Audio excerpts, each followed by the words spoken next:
You have always been obsessed with monsters. Well, it's my religion. This movie was trying to get made for decades. Did it take Netflix to get it made, or Yeah, absolutely. I mean, Ted came to me a few years ago and he said to me, "What is your bucket list?" You know, it doesn't get better, and the whole production. We are creating audiovisual beauty, Right. but it's not eye candy, it's eye protein. Yeah. We're nurturing the story.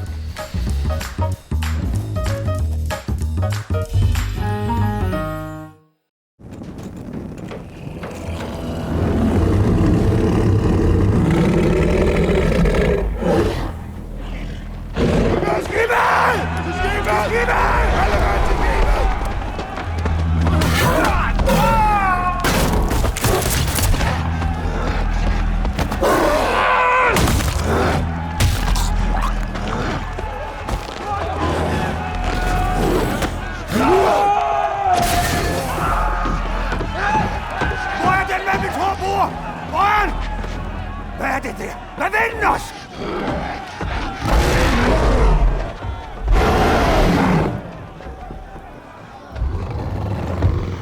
Bring him to me! He needs no introduction. I mean, his films speak for themselves and everything else he does. His latest is Frankenstein, a passion project to be sure. That's an understatement. This is Guillermo del Toro. Welcome. Welcome to Behind the Lens. I'm happy to be here. And thank you so much for coming in. You know, you've always been one of my favorites, and I'm so happy you got this made, Yes. finally. Because I know this has been a passion project of yours since you were a kid. Yeah. No, I wanted to make it even before I had a camera. And, through the professional life, 30 years, I tried to do it many times, 20 years ago for sure. Yeah. We started developing. I've always wanted to do two versions of the story, father and son.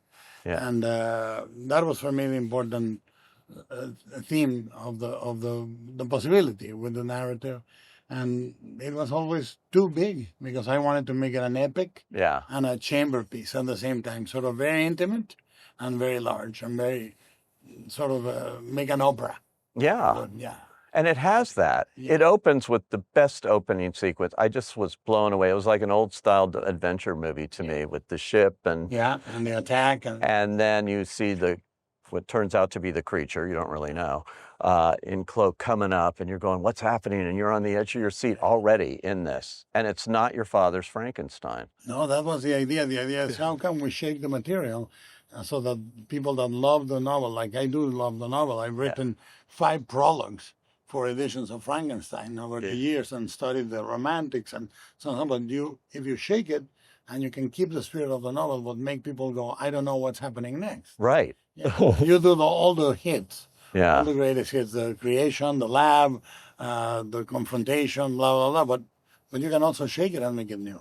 Why is now the right time for this? Maybe it was, meant to be that all those years not getting it made. Well, yes, it is. First of all, for me as a human being, Yeah. I thought I was going to talk about me and my dad. I ended up talking about me, my dad, me and my kids. Yeah. Really, how we pass the pain, Oh, that's interesting. But from a point of view of it being timely, it hasn't been more timely ever than now. Right. What is it that makes us human? Yeah. Why are we here? Yeah. What can we do to become human if we're losing it? And it's urgent right now. It's very urgent because we're slowly slipping away, I think. That humanity. And the forgiveness, acceptance, the other. I mean, these are themes that are relevant now as they were in 1818. Isn't it what we're learning? Isn't it amazing that we're learning all this from something that was written all that time ago? Because it was written by a teenager who was urgently asking these questions. I mean, Yeah. Mary Shelley met Percy Shelley when she was 16, Yeah. and she wrote it before she turned 19. What's, I mean, it's quite astounding when you think about it. And the urgency and clarity of her questions cut through 200 years and come really beautifully now. yeah. And, the creation of the creature is so interesting. Jacob Elordi plays him. But you're so attuned to Frankenstein and what you see in Frankenstein, even Mel Brooks' Frankenstein, Beautiful. yeah, but that you've got, that look and that sort of thing. And this is a completely new creature.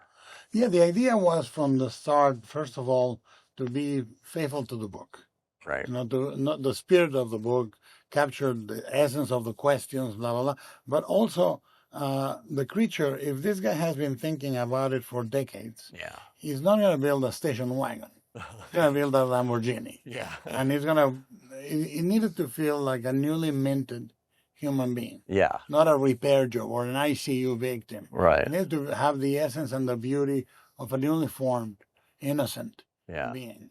And because then that opens it up for the themes that I'm looking for. But you say it's like an opera, and it is. I mean, he's conducting so much of this. Conducting the construction. Oh my God, those scenes are thrilling, and going up to the top, and I mean, it's big. That's where it's big. Well, the main thing I wanted was emotion, Mm-hmm. and I think that we are in a time where emotion, people are shy about it. Yeah. People are actually afraid of it. Yeah. A little bit. It's very disconcerting. Mm-hmm. And I wanted it to be, very, very Puccini. Like go for it and make you feel for it again. Yeah. And try to show it to you in a different way. Like we have scenes that have been in the book that have never been filmed, but also we have when he's building the creature, it's a joyful thing with a waltz. Yeah. It's not a horrible thing in a dark way. He's creating his dream. Yeah. And the casting's great. Oscar Isaac seems perfect for this role. This is a hearing doctor, not a carnival act. You're not helping your cause, Victor. This galvanic trickery will simply not do. Trickery? Trickery? Are you sure?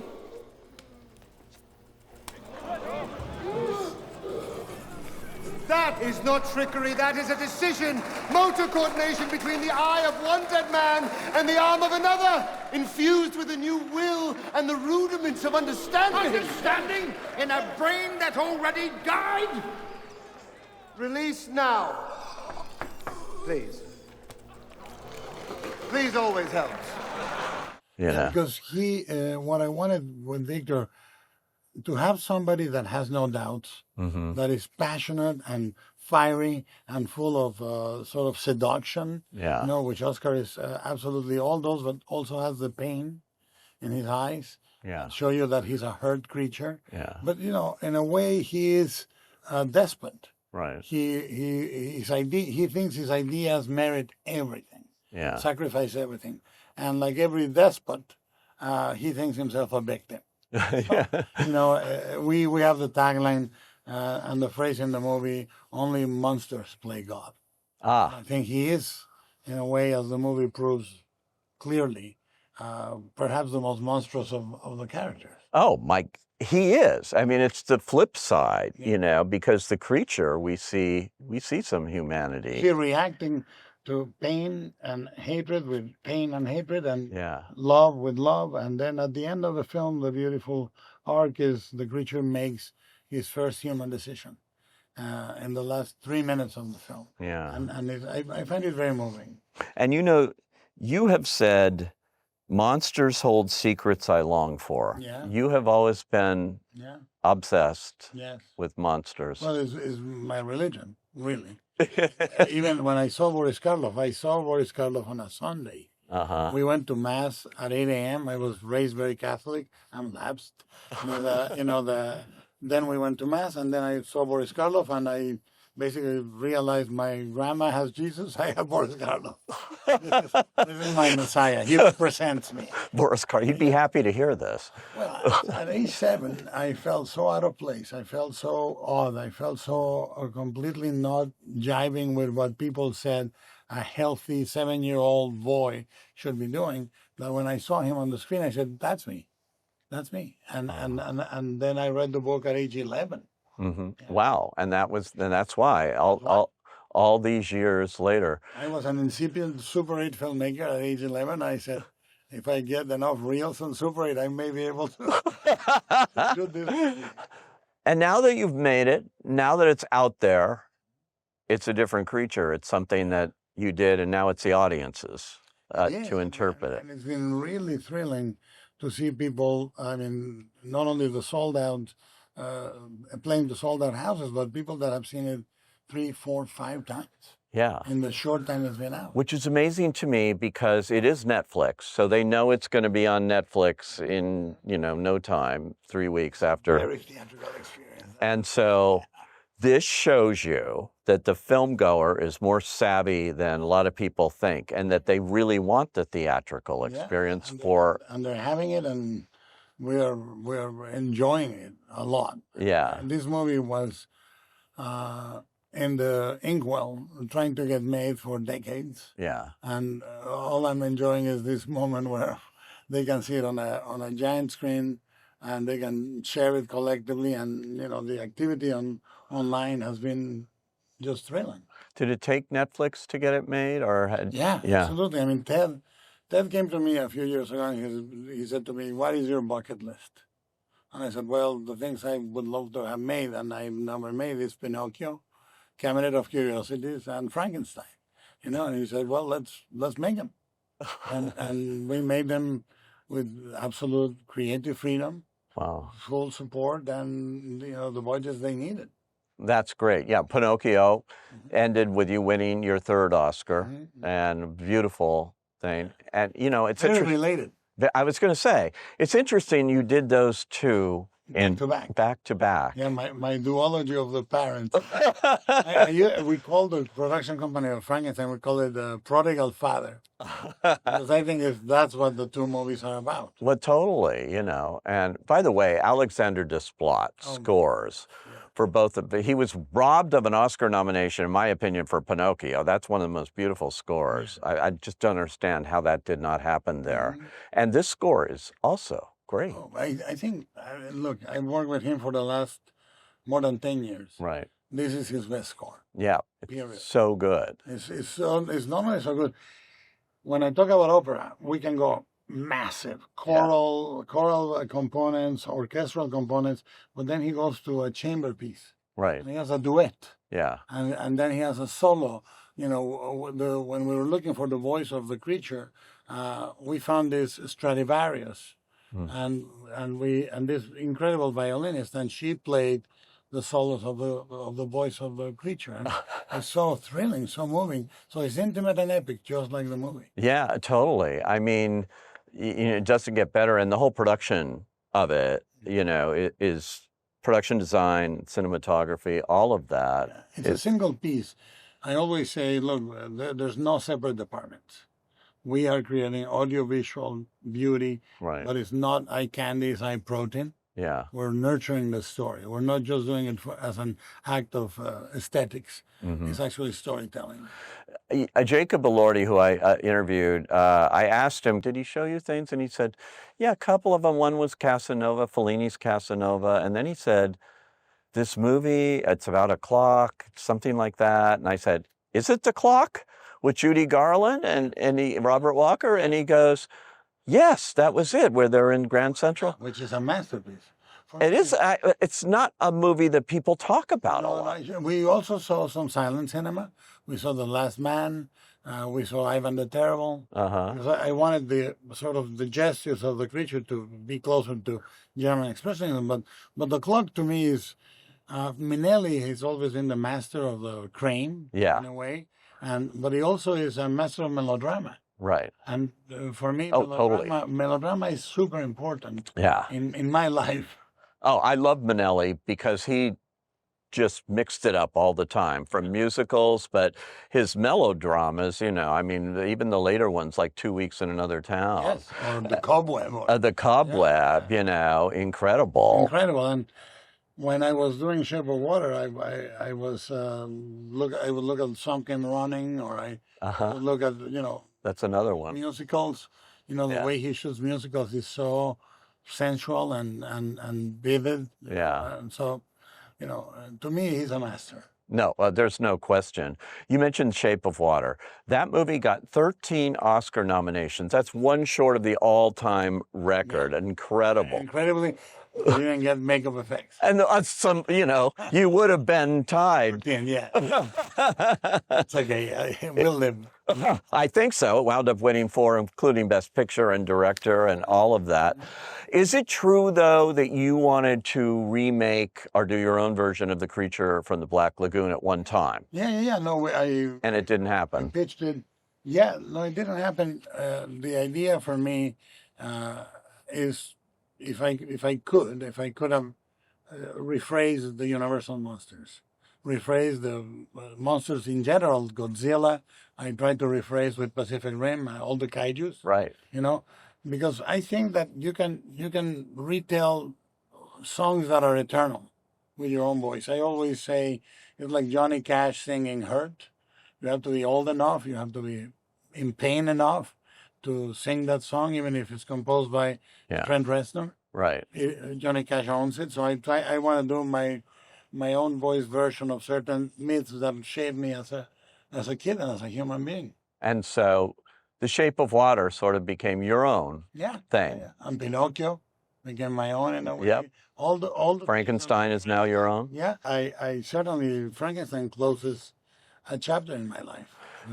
A big chapter. Yeah. So does that feel like, okay, what do I want to do next? I said I wanted to do this, and now, okay. I don't know what I'm doing next. I'm doing a crime movie called Fury with Oscar. I'm adapting a book for Jacob, and I'm preparing my next stop-motion movie, which is based on the Kazuo Ishiguro novel, The Very Giant. Oh. And so, I'm busy. You're always busy. I'm always busy. And you always have the passion for it and things. I only do bucket list projects. I don't want to do anything that I'm not ready to sacrifice my life for, because you do. Right. These things, people have the notion that filmography is just an artistic event, but it's biography. Yeah. I'm absent in most of my life because I'm present on the set. Right. Yeah. That's sort of what Jay Kelly's about. He's looking back at his life and he's always been away. And, But, people think that choice is getting something. Choice is losing everything else. Yeah. And you cannot live life without choice. Right. If you're dancing, you're not swimming. If you're swimming, you're not praying. If you're praying, you're not shopping. Yeah. Choice means do one thing and do it vividly, presently, and with all your mind and all your will and all your love. Yeah. And you're living. Yeah. I mean, there's no difference in how you spread love and life if you really put yourself into it. And you live and breathe movies. Yeah. So no matter what, I mean, you do more Q&As with other filmmakers than I do. Yeah. I mean, I look out there, as moderated by Guillermo, moderated by, I love that dialogue. Yeah, right? I think that only your peers can, people that understand the business side or the artistic side or the town culture side. Yeah. We can talk amongst ourselves. Yeah. But you rarely do it socially. Right. You don't go and have a lunch. I do, actually. On Sundays, I get together with our directors. Yeah. And we paint model kits. But it's rare. Yeah, it's fun. I looked up, and I did this once before. It's becoming a thing. Sight and sound list, where directors list their 10 favorite movies of all time, which I find almost impossible to do. Well, it is impossible. It's a lie for that year. Right. You lie every year. Yeah. You say, these are 10 of my million movies. I saw that because in 2012, they do it every 10 years, that list. So in 2012, you had 10 movies, and then in 2022, you came back, and 7 of those movies were gone. Only 3 survived your list. No, well, the idea is, I talked to them and I said, look, I could just, consistency is boring. So why don't we say these are another 10? Ah, okay. And these are that you should consider. Yeah. My 10 favorite movies are 1,000. Yeah. On one list, you had Frankenstein. Yeah. On another list, though, it was gone, and you had Bride of Frankenstein. Yeah. Because I think that people should understand that they're both pieces of the same narrative. Yes. By James Whale. Right. So, some people like one more than the other. Yeah. And I said, well, I mean, if I repeat the list, I'll be hailed as a consistent fella. If I don't, I'll be maybe considered an interesting fella. Right. But you kept, and a lot of filmmakers have this, and everybody I see, 8.5. Fellini's 8.5 is on both your lists. Yeah, because it captures something both magical, intimate, tragic, crazy about filmmaking like nobody else has ever done since or before. Right. Yeah. It's so interesting It's to me. almost like a manifesto of filmmaking. And it's good and it's bad and it's crazy. Yeah. Yeah, I mean, The Road Warrior is a movie I absolutely think is monumental and I adore it. And, I think it's in one but not on the other. Yeah, and on that list, a Shadow, and your Hitchcock is the same, Shadow of a Doubt. Yeah, because I happen to adore the fact that that's the movie where Hitchcock becomes an American filmmaker. Oh, that's interesting. Even although he did Rebecca before and so forth, I think the Selznick years are not representative, but in Shadow of a Doubt, he declares himself a man with a point of view of America. Not looking at the old continent, not talking about genres that came from there, but trying to say evil lurks near the white picket fence. Yeah. And you can see the lineage of that all the way to Blue Velvet. Right. That since then, that's true. I never thought about it that way. That's interesting. Oddly enough, Rebecca, which was 1940, was his only Best Picture Oscar. Yeah, and I think that it had to do a lot with the fact that Selznick was so powerful as a producer. Yeah. And Hitchcock was for many decades. People don't remember this. It was not looked at favorably. Yeah. It was people even define him as a sequence filmmaker. What it meant is in all his movies there's a virtuoso sequence or two. Yeah. But he's not that interesting. And then it took the French to reevaluate him with the Nouvelle Vague and Truffaut and Chabrol reevaluating all his work. And suddenly Vertigo was the greatest movie of all time. Exactly. On so many. But Hitchcock's trajectory was more in the line of Walt Disney. In a way, an entertainer, a figure. Yeah, that's true. And then all of a sudden the Nouvelle Vague said, no. Let's look at him like an auteur. Yeah. Do you wish you'll have that kind of reinvention by Hitchcock precisely said something great. He said, they said, what do you think about posterity, Mr. Hitchcock? And he said, what has it done for me lately? That answers the question, because I wrote down all your feature films here, and I go like, well, you can put them in different orders. I saw some newspaper said the 13 ranked 1 to 13 or whatever films of Guillermo del Toro. Yeah, whatever. It's like I go like, okay, and it was somebody writing it like going like, okay, well, it's better than this. Yeah, and I don't think you can do that. Okay, Monday you think one way, Tuesday you think another. Right. I know which ones express me more completely. Which ones are those? Well, it would be Frankenstein, Shape of Water, Pan's Labyrinth, Devil's Backbone, Crimson Peak, and strangely enough, Pacific Rim. Well, I would say, and the thing I read said Pacific Rim he did not like much. And when I saw, this is no joke, when I saw Pacific Rim, I'd never seen a movie like that. I thought it was, what it was doing with those big robotic monsters and everything it created in it was extraordinary. I am as proud of that movie as You should be. I'm glad, You wound up not directing the sequel, though. No. But I did Shape. Yeah. But, it's the same with Crimson Peak. It's a movie that when it came out, it was marketed one way. People expected one thing. But to me, I knew what it was. Yeah. So, you love them differently when you make them than people that watch them. Sometimes the movie takes a few years to find an audience. That's true, definitely. Yeah. That's definitely true. I loved how you included Greed, by the way, on one of your lists, too.